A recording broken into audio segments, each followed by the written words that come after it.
Special thanks to our podcast sponsors, Brigitte and Bashar Kalai, Hallie Vanderheider, and Sippy and AJ Karana.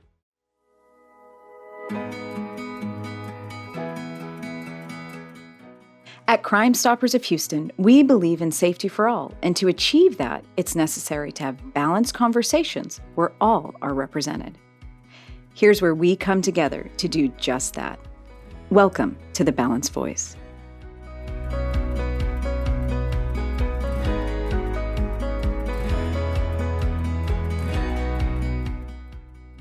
As the holiday season kicks off, there's a glaring elephant in the room.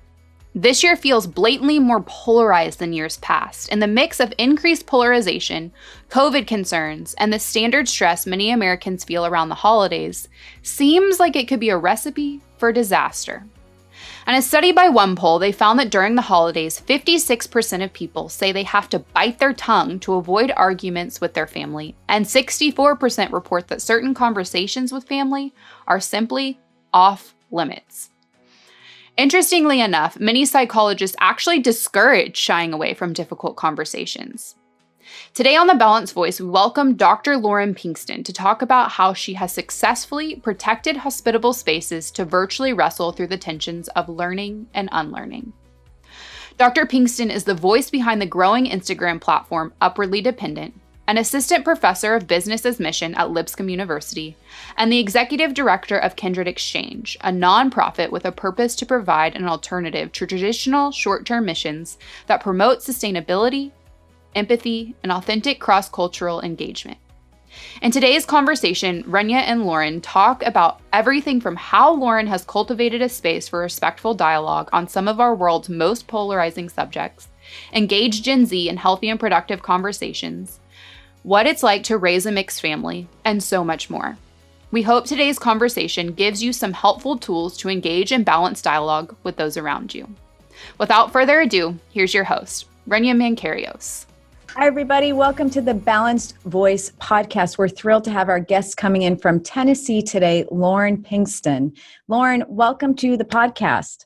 Thank you. I am thrilled to have this conversation. You are the maker of the Upwardly Dependent IG page. It's not maker, founder, creator, person behind, an inspiration to so many.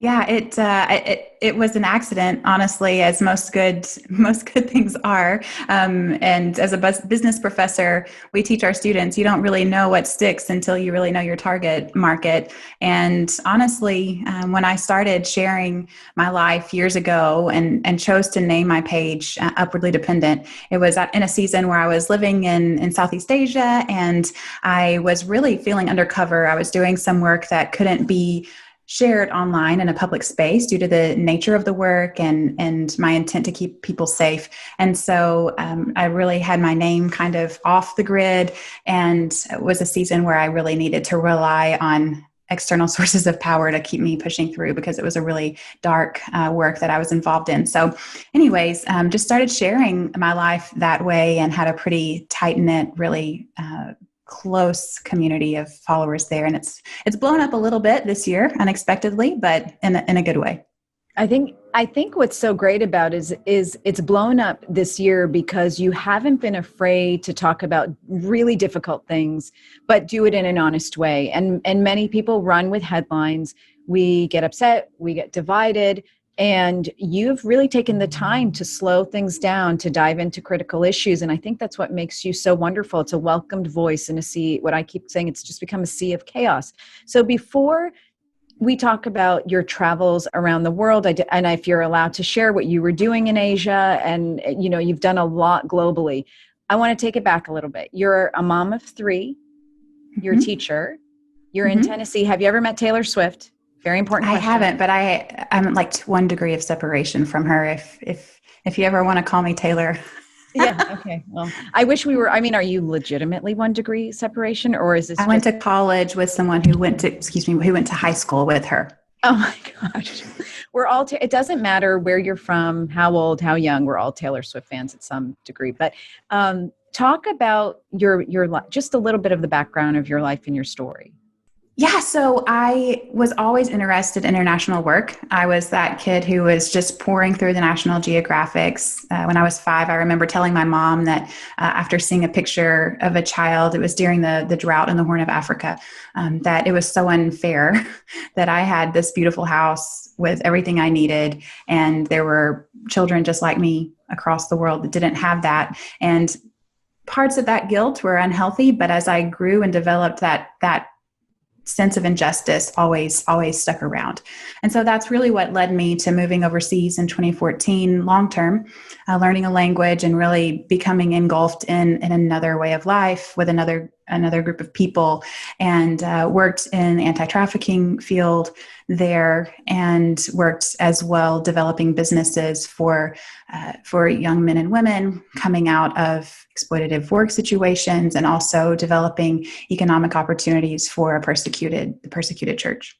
And so now you're a professor in the area of business ethics, and a few other things. Talk to us a little bit about what what your goal is in sort of educating a new generation of kids.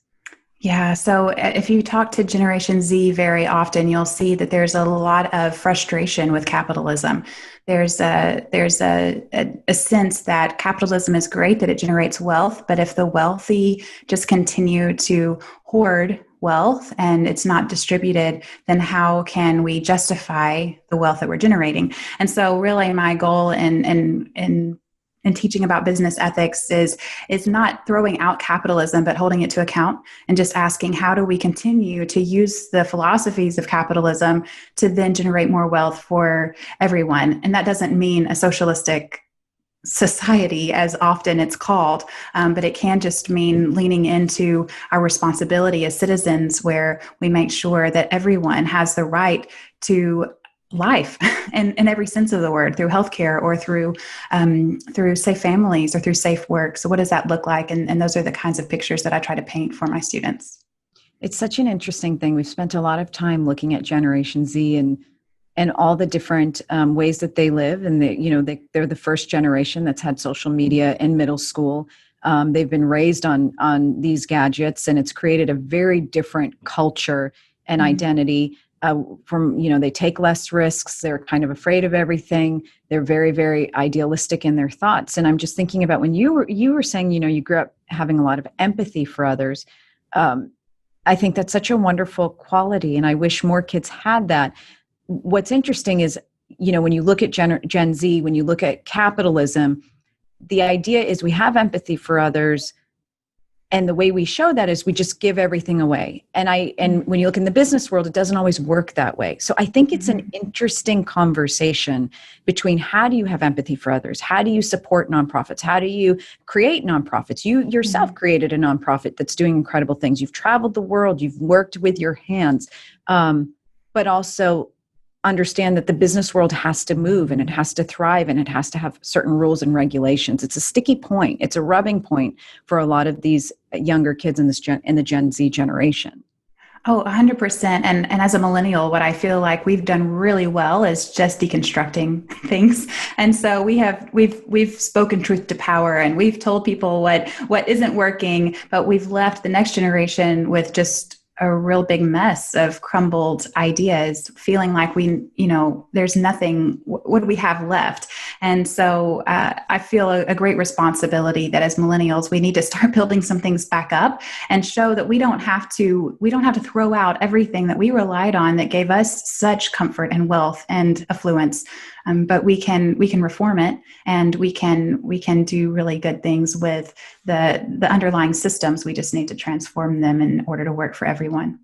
So you've been so great on your Instagram page about tackling these really difficult issues that are, some of us are just afraid to talk about, whether it's COVID or human trafficking or presidential administrations and what they're doing or not doing. I mean, we're literally afraid to address these topics because we may offend someone not using the right word. And you've been so good about tackling these. And I want to pull a quote from your Instagram page where you said, quote, "There is a remnant of us who still desire longer conversation.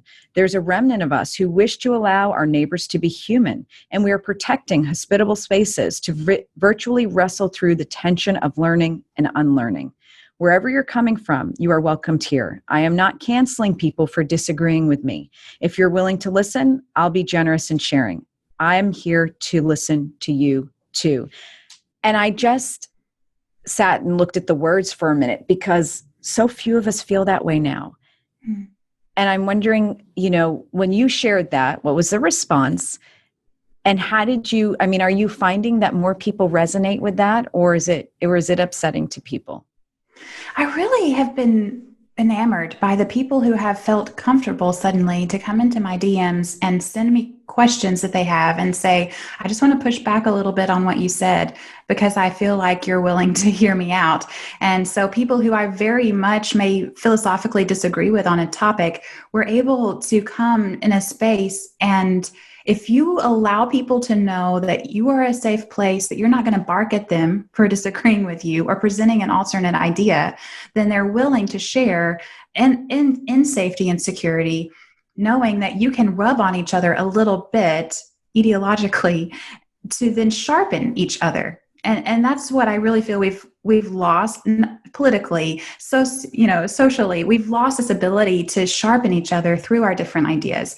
And it's strength to be willing to change your mind on something because someone has presented an idea that you had never been exposed to before. And I want to foster every ounce of that I can online. So do you attribute some of this to extremism in media? You've talked about like COVID vaccinations. You've talked about a lot. And so you've touched on the fact that there are these really sensationalized pieces of information that they're highly controversial, but you've broken them down and you've really used your best efforts to explain things and based on fact and research and knowledge. Is that the push that you have to kind of clear up the chaos?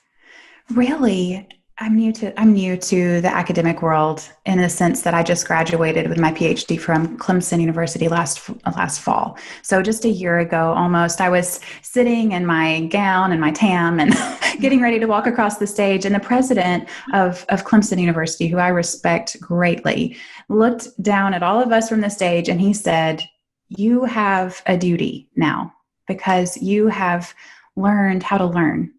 And it is your duty to share that process and that appreciation for academia with people around you and with the greater society." And I really was trying to avoid doing any more research in my life because I was so burned out from my dissertation. But it was that call and that push that, when it got to be February, March, and there was such sensationalized, dramatic expressions of what was going on in the country, this search for truth, and my practice in knowing how to actually read and look for academic articles or how to weed through information to find truth. That was really the push, I think. So what makes you so unique, Lauren, is that you really have lived all over the world. You have this incredible family.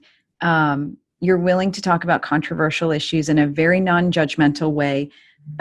I want to talk about one of your issues that is certainly near and dear to your heart, and that's the human trafficking on a local and global level.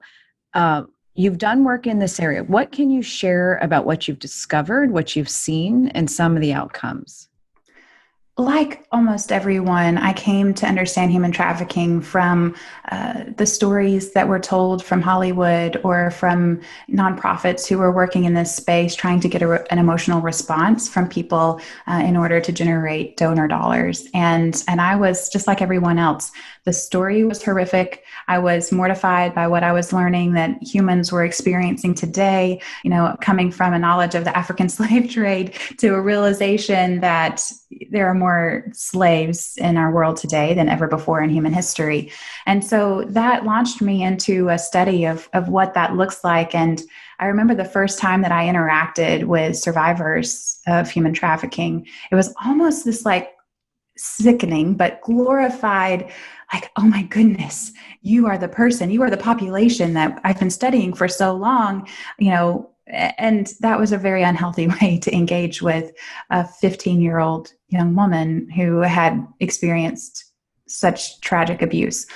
Because what I realized when I was talking and building relationships with these young women was they wanted to go to school. They liked to giggle about boys. They wanted to pursue a future in cosmetology or in medicine. And I had spent so much of my time victimizing them in my mind rather than looking at them and viewing them as individuals with skills and future and a hope. And so that was the first ideological shift for me in my mind when that population became people who knew my name and spent time at my house and we shared meals together rather than a population that I just studied in order to know how to address an issue. And did you notice a difference in victimization, whether you were in the US or Africa or Asia, whether in age or their place in society, the role that the relationships they may have had with their families? Sure. So every country has different things that push or pull individuals into human trafficking. And so I was working in a particularly impoverished nation, the poorest country in Southeast Asia. And so the push and pull factors that I was dealing with were maybe different than the ones across the border. However, we know that poverty is the greatest factor that pushes or pulls people into exploitative situations. And that can look like illegal migration. That can look like socialized exploitation. And that's really the word that I like to use when we talk about women, especially minors who are pulled into exploitative work. And that can be in the sex industry, that can be in forced labor in factories. But most of these individuals, I would say this is the number one misunderstood topic of human trafficking. Most individuals who are trafficked are not stolen from their homes. They're not in handcuffs. They have freedom to move around to an extent, but they have been socialized to exploit themselves. And so it's the culture that they are in that says your greatest value is to provide money for your family. Even if you're 12, it is more honorable for you to take a job in a brothel than it is for you to refuse to do that in order to give to your family. And that's a misconception that we have in cultures that are different than individualistic cultures like we know of in the United States. So where was that something you would see like in Africa or Asia? Because that just seems so outside of the norm of some of these cultures where family reputation is such a big deal. And purity for marriage is such a big deal. I mean, that just seems so in the face of all of that. Well, when you look at traditionally very conservative cultures where women are expected to dress very modestly, or where, like you said, purity is so upheld, you'll find that those are the nations that have the highest levels of incest and sexual promiscuity as well. And so the greater the conservatism in a country, also the greater the sexual promiscuity. And so when you are looking at that, countries may present themselves culturally with a certain set of values, but the way that it's implemented on the ground, there's so much that people don't talk about in collectivist societies. So as Americans, this is really hard for us to understand when we're going and working in places like North Africa, East Africa, Southeast Asia, and even parts of South America, where cultures function in a collectivist model, in community rather than in individualism. And I watched so many volunteers come and engage with the young women that I was working with and say, what do you want to be when you grow up? Like, what are your dreams? And it was such a harmful question to ask, which is shocking to so many of us from the United States, because that's what we were raised to ask ourselves. You can do anything.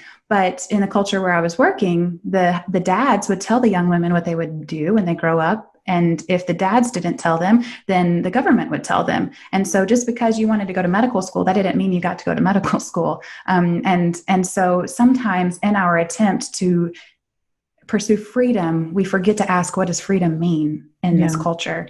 And that's a really, really pivotal question to ask, especially when you're pursuing justice. Oh, that's such a big point because freedom is defined very much by the culture that one is living in. And for us, it means something. And for somebody else, it means something totally different. So I think that's such an important comment. So when you're traveling all over the world, are you traveling specifically for work? Is it like missionary work? Is it undercover work? Did you bring your kids with you? Because I believe you guys just moved back to the States not too long ago. Right. We moved back last spring. So I did get asked that question a lot. Are you taking your kids with you? I'm very much motivated by my faith, and not in the sense that I want to colonize societies with Christianity, but in the sense that I have found so much freedom in Christ, using the word freedom here. But I've been so richly given peace because of the God that I serve, that is absolutely what compels me and motivates me to do the work that I do. But we were very vocational in our work abroad. So we moved our family overseas, like I said, in 2014, and we were working in different capacities with different nonprofits. My husband is a medical doctor, so he ended up working in a Thai clinic there, seeing patients, just vocationally, actually making money while we were there. I did a little stint at the UN and an internship, and so there's different types of learning, but we moved our family there, and we found our visas there, and then we just dug into life and the community and the society, and spent. I was speaking Lao about 90% of my day and working completely in another language, and that had become home. So it was not expected to move back. There were a lot of things that brought us back here unexpectedly, but now that we're here, I really want to dedicate my work to helping other people find their pathways to cross-cultural work, but in a way that is completely marinated in relationship. You've founded an incredible nonprofit called the Kindred Exchange. It promotes sustainable, empathetic, and authentic cross-cultural engagement. How do you hope to see this thrive here in the U.S.? We as Americans have the privilege of disposable income often to travel and see parts of the world that are exotic, that are fascinating. But what we do unintentionally with our travel is sometimes robbing people even more of their affluence and their status. And I watched it regularly within the mission community. Unfortunately, I watched it regularly even within the nonprofit world, where we continue to disenfranchise populations through charitable work. And so what I hope to do through Kindred Exchange, and what our goal is that we can provide a pathway for people to engage cross-culturally, but to give them the tools that they need to be able to engage through relationships that we have connected them with, or through just frameworks of engagement that really honor cultures, honor the sovereignty of different nations, and honor the status that individuals have in communities that we've never been into before. So rather than assuming what people don't have, encouraging people to assume the agency that's already there and that people inherently hold. So you're raising this really beautiful family, 2 girls and a boy. You have 1 adopted daughter. Is that the older or the middle? She's the oldest. We adopted out of birth order. Mm-hmm. Okay. Talk to us about what has it been like living with a mixed family, a beautiful family, both here in the U.S. where racial tensions are super high, but also all over the world. It's really hard to talk about international adoption without being very honest about the corruption that exists within international adoption, the great potential of actually trafficking an orphan unintentionally to your home culture. And so I want to just be very clear that those were things that were very much on our mind when we traveled to Uganda and when we're matched with the daughter that we now have. And it's incredibly important to trace every opportunity that was sought to reunite children with their birth families, and every opportunity to keep them in their host culture.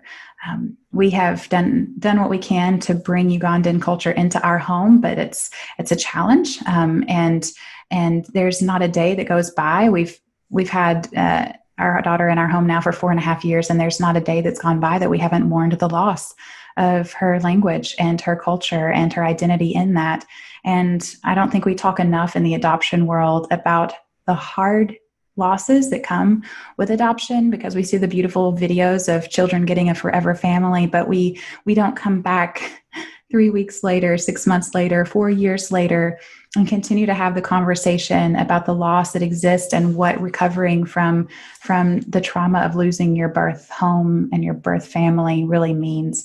And so that's been a serious part of our family. How do you grapple with that? Because I mean, the country itself is so far away. It's not easy to just go there often, and then the culture is so different. So how do you connect that for her?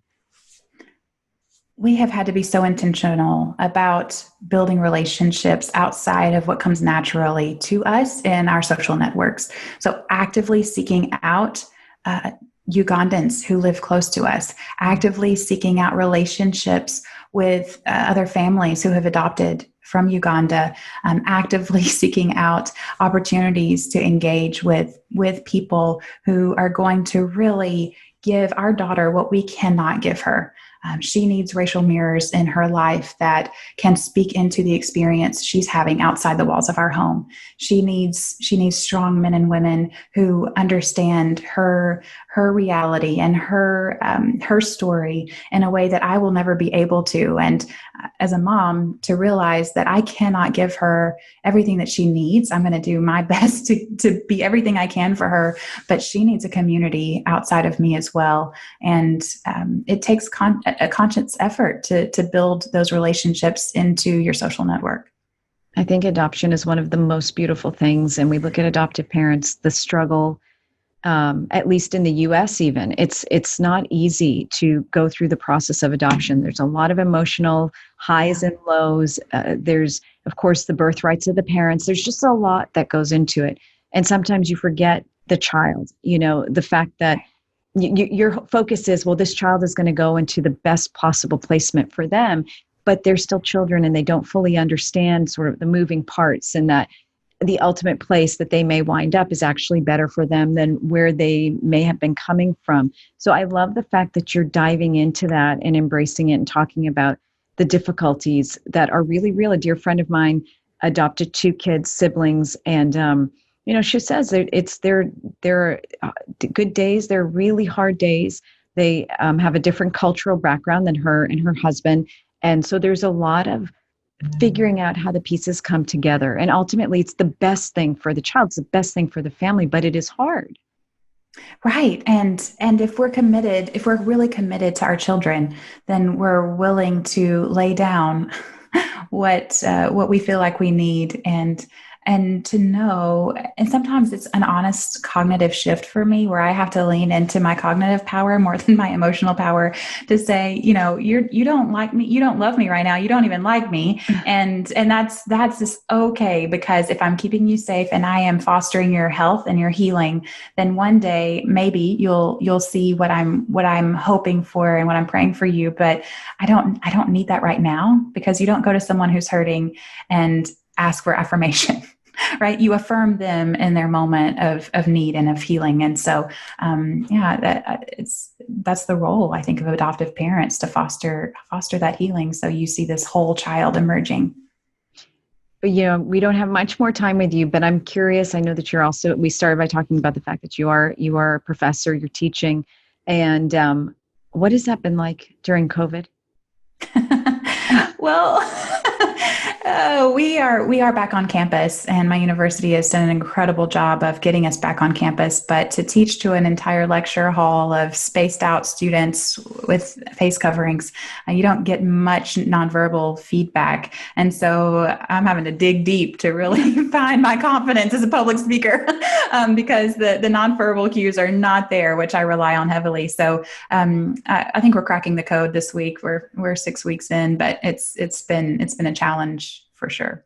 It's like the most interesting thing on earth. And as a mom of 3 myself, we always appreciated our teachers. I'm one of those. I know it's like, and I'm talking elementary school, but it is a very difficult job. They are certainly overworked in my opinion, and every, always underpaid in my opinion, in terms of how much they carry as these elementary school teachers. We talk about keeping our kids safe if something were to happen. Now we're talking about keeping them safe from COVID. I mean, there's just so much, the bullying, the cyberbullying, like there's just so much that we place on these teachers. And when COVID hit last March, and all of a sudden I had my 3 kids at home, and I was the one that had to go through worksheets A, B, and C with each of them, I was like, God bless every teacher across this country, period. We should be, period. Moms should be marching for teachers every day, everywhere, because, obviously you're in a completely different level dealing with college level students, but it is tough on every level. And you have such a big task and job in front of you. It's the future that we're fighting for. So I actually taught 4th grade for a few years. So I flunked out as a homeschool mom. So I completely agree with you. And I am buying regular coffee gift cards for our teachers because I just want to caffeinate them as much as possible because I know how tired they are.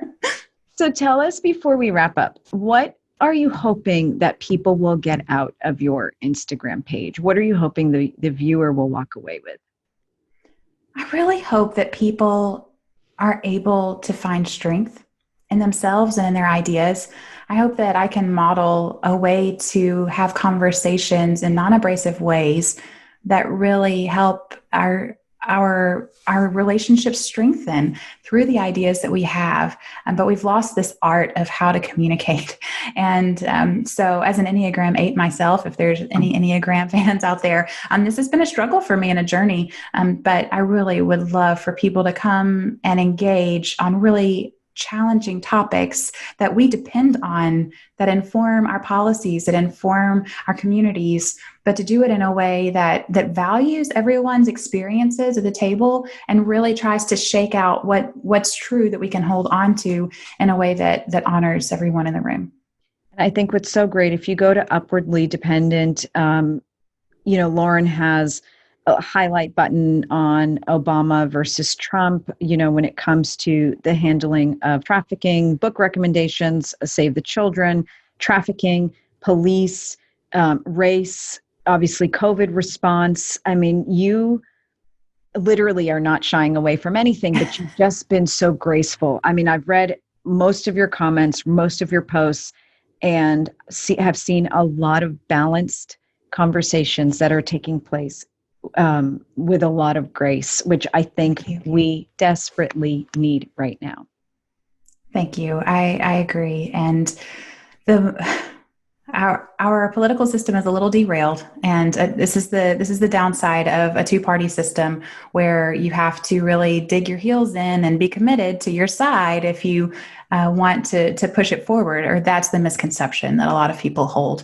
And I just think that what creates so much strength in our nation is what our founding fathers believed, that when you ascribe to a creed or ascribe to a political party more than you ascribe to the process of thought and practice of thought, then we lose a lot of the power of our democracy. So I just want to fight for democracy as much as I can, because I've lived in countries that are not democracies, and I see what happens when we don't have that value. So that's the push.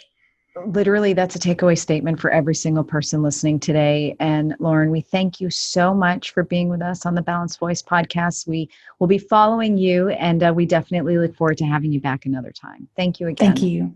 Thank you so much for what you do. See you next time. Bye, everybody.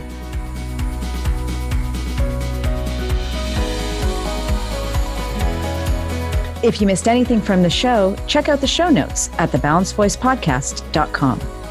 This episode was edited and mixed by the team at Real News PR. Our executive producer is Sydney Zeicher. Our advising producer is Katie Meyer. Our media and quality assurance director is Tanya Cruz. And finally, our creative design director is Elizabeth McChesney. To find out more information about Crime Stoppers of Houston or to get involved with our prevention programming, please visit us at crime-stoppers.org. You can find us on Instagram at The Balanced Voice Podcast, and you can find me online at The Runyon Report.